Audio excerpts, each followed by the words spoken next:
ndodhemi në lagje me kryetarit të Partisë Socialiste Belsh. Pak ditë para zgjedhjeve të 11 maj 2025 në fshatin Trojas të Belçit u hot asfalt në një rrugë që nuk ishte pjesë e asnjë projekti të miratuar nga bashkia. Kryebashkiaku socialist Arif Tafani ka mohuar të ketë dieni për të ndërhyrje, duke deklaruar përpara prokurorisë Elbasanit se bashkia nuk ka asnjë kontratë as fond të miratuar për atë rrugë dhe se kompania e vëllezërit Hysa po vepronte pa dijenin e institucionit. Janë mashtruar dhe tani kjo është farca e radhës me të cilën mundohen t'i vijen për t'i marrë votat. Ta shtrojnë rrugën. Njerëzit duhet t'i kenë rrugën.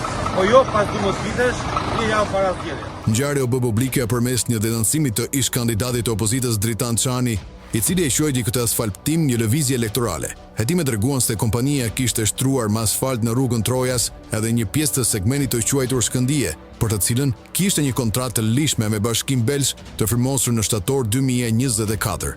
Por në rastin e Trojasit, punimet ishin njashtë do kontrate dhe mjetet e kompanisë u gjetën në terren gjatë këshyrjes nga policia gjyqësore. Ndërkohë, drejtuesit e bashkisë deklaruan se ishin propozuar zhvendosje fondesh për rrugë të tjera, pasi rruga Idris fillimisht e përfshirë në projekt, rezultoi e rikonstruktuar nga FSHZ. Mikqyrësi i kontratës tha se kishte vepruar mbi udhëzim verbal nga vetë kryebashkiaku, por ky i fundit hodhi përgjegjësim mbi mikqyrësit. Prokuroria e Elbasanit ka nxjerrë 4 urë dhe ndalime duke dyshuar për shpërdorim detyre nga punonësit e bashkisë dhe ndërtim të palishëm nga kompania e vëllezërit Hysa në funksion të fushatës zgjedhore.